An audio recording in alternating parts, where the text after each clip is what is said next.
நிச்சயமாக நிக்கிதா, சென்னை திருவொற்றியூரில் தொழிலதிபர் வீட்டில் அமலாக்கத்துறையினர் சோதனை நடத்தினர்.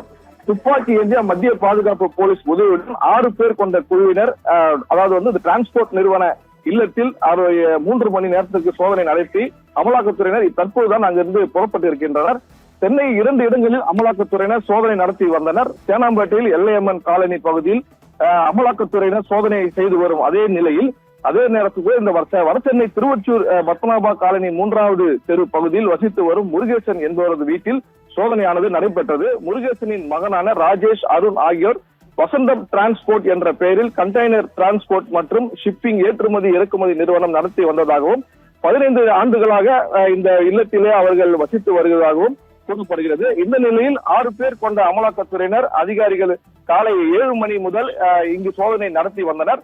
2 பெண் உட்பட 5 மத்திய பாதுகாப்பு வீரர்கள் துப்பாக்கி ஏந்தி பலத்த பாதுகாப்புடன் இந்த சோதனையானது நடைபெற்றது. 3 மணி நேரம் நடைபெற்ற சோதனை அமலாக்கத்துறை அதிகாரிகள் ஒருவர் துப்பாக்கி ஏந்திய பாதுகாப்புடன் ஒரு பையை கொண்டு சென்றார். அதில் முக்கிய ஆவணங்கள் கைப்பற்றப்பட்டதா, அந்த பையில் கொண்டு செல்லப்பட்டது லேப்டாப்பா அல்லது ஏதேனும் ஹார்ட் டிஸ்க் ஏதாவது சிக்கியிருக்கிறதா என்ற கேள்வியும் அங்கு எழுந்தது. ஆனால் அமலாக்கத்துறையினர் ஏதாவது ஏதேனும் ஆவணங்கள் கைப்பற்றப்பட்டதா என்ற கேள்விக்கு அவர்கள் பதிலளிக்காமல் அங்கிருந்து சென்றனர். 2 கார்களில் வந்த அமலாக்கத்துறையினர் மற்றும் மத்திய பாதுகாப்பு படையினர் சோதனை முடித்துவிட்டு தற்போது புறப்பட்டு சென்றனர். நிகிதா.